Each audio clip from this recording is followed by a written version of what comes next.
बारिश का मौसम आ चुका है। दक्षिण भारत में, महाराष्ट्र में बहुत बारिश हो रही है। तो हर साल होती है बारिश का मौसम। बारिश हर साल आती है, बहुत कुछ लेके आती है, कुछ चीजें लेके भी जाती है।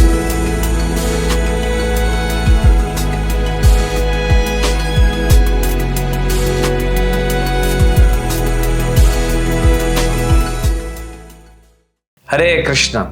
बारिश का मौसम आ चुका है। हर जगह स्पेशली दक्षिण भारत में, महाराष्ट्र में, बॉम्बे में बहुत बारिश हो रही है। ये तो हर साल होती है बारिश का मौसम। बारिश हर साल आती है, बहुत कुछ लेके आती है, कुछ चीजें लेके भी जाती है, लेकिन बहुत शिक्षा देके जाता है। प्रकृति भगवान ने ऐसी बनाई है कि हमें बहुत फैसिलिटी भी देती है और बहुत शिक्षाएं भी देती है। तो आइए देखते हैं इस बारिश के मौसम में बारिश से क्या शिक्षा मिलती है। सबसे पहले अगर आपसे पूछा जाए कि बारिश क्या लाता है, तो हर कोई बोलेगा बारिश जीवन लाता है, क्योंकि जल ही जीवन है। एक दो बार बारिश कहीं गिर जाए, हर जगह आप देखेंगे हरियाली हो जाती है, घास निकलना चालू हो जाती है जमीन से। क्या जमीन के अंदर किसी ने बंद करके रखा है? जमीन के अंदर जड़ें होती हैं। पौधे तो ऊपर से सड़ जाते हैं, सूख जाते हैं, या गाय बकरी खा जाती है, या गाड़ी के नीचे दब जाते हैं, लेकिन उनकी जड़ रह जाती है। गर्मी के मौसम में क्योंकि भूमि जो होती है वो सख्त हो जाती है, इसीलिए वो निकल नहीं पाते, अंकुरित नहीं हो पाते पौधे। तो इसीलिए बारिश क्या करता है? बारिश का पानी उस भूमि को तैयार करता है, पानी भी मिलता है, और जो पृथ्वी है वो पोरस होती है, तैयार होती है। तब सबसे इंपॉर्टेंट चीज होता है, जीवन तो जल लाता है, लेकिन सिर्फ जल से जीवन नहीं होता, और भी कुछ होता है, और वो होता है जो जीव है उसका अपना संघर्ष।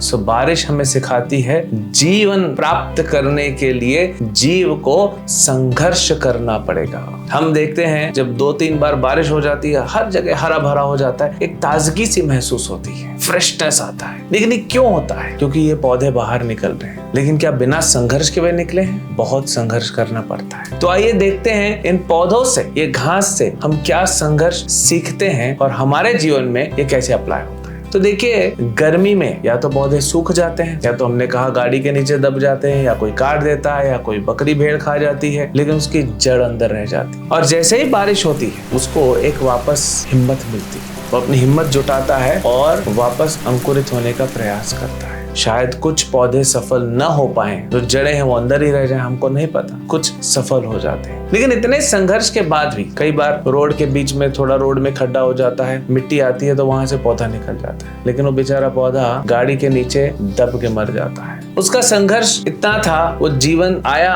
और मृत्यु आ गई। कुछ पौधे होते हैं जो रोड के, सड़क के किनारे में उगते हैं, जो कुछ दिन ज्यादा जीते हैं, लेकिन कोई उन्हें या तो काट देता है, या तो बकरी खा जाती है, या तो भेड़ खा जाती है, वो भी खत्म हो जाता है। कुछ पौधे होते हैं जो 2 सड़कों के बीच में, डिवाइडर में आजकल हरियाली होती है, वहां लगाती है गवर्नमेंट, लेकिन वो क्या जीवन है? दोनों तरफ से गाड़ियां आना जाना कर रही हैं और वो धूल खा रहा है, लेकिन फिर भी हमें अच्छा लगता है और हमें ताजगी दे रहा है। सबसे इम्पोर्टेंट जो जीता है वो कौन होता है? 2 प्रकार के पौधे जिएंगे। एक जिसकी प्रोटेक्शन, जिसकी रक्षा कर रहा है मालिक। मान लो आपने घर में गार्डन बनाया, अब आप उसकी रक्षा कर रहे हैं, तो वो पौधे वो संघर्ष करके निकले हैं, अब वो जिएंगे, वो फूल भी देंगे, बड़े भी होंगे। और जंगल में दूसरे वृक्ष उस पौधे की सुरक्षा कर रहे हैं, तो वो पौधा बड़ा भी होता है, फूल भी देता है, फल भी देता है, और बीज भी देता है कि और पौधे आ सके और भी जीवों को जीवन मिल सके। तो सिर्फ बारिश आने से जीवन नहीं आता है, ये पौधे का संघर्ष है, ये जीव का संघर्ष है। तो कुछ संघर्ष हुआ जहाँ पे उनकी मृत्यु हो गई, और कुछ ऐसा संघर्ष हुआ जहाँ वो जी गए और दूसरों को जीवन दिया।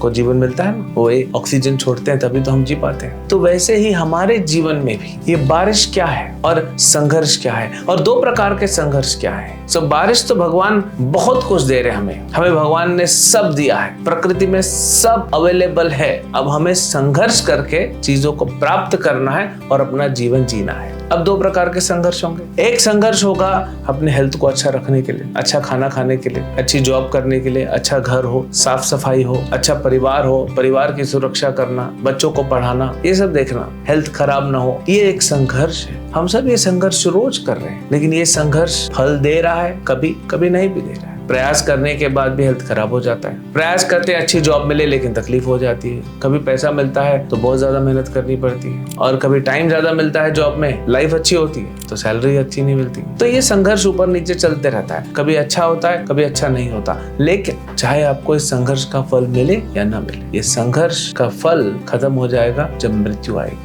मृत्यु हरस सर्वस्याहम्। भगवान बोलते हैं मृत्यु सर्वहरस्याहम्, कि मृत्यु के समय सब छीन लूंगा। जब संघर्ष करके सब खत्म ही करना है तो संघर्ष क्यों किया? इससे अच्छा बैठे रहते, वैसे ही मर जाएंगे। तो इसीलिए भगवान गीता में बोलते हैं, श्रीमद् भागवत में बोलते हैं, वेद पुराणों में कहा गया है कि एक दूसरा संघर्ष है और वो हमें करना है, और वो है आध्यात्मिक संघर्ष। वो संघर्ष है जो हम करें और जिसका फल जो हो वो उसको मृत्यु भी काट न पाए। मृत्यु के पश्चात भी वो फल हमारे साथ रहेगा। 10,000 बार मृत्यु हो जाएगी तो भी अगला जन्म लेंगे तो उस संघर्ष का फल हमारे साथ रहेगा। ये संघर्ष करना चाहिए। कौन नहीं चाहेगा आप में से इस संघर्ष को करना कि मृत्यु हो भी गई, शरीर बदल भी गया, अगला जन्म ले लिया, लेकिन हमारा फल पिछले जन्म के संघर्ष का अभी भी हमारे साथ है।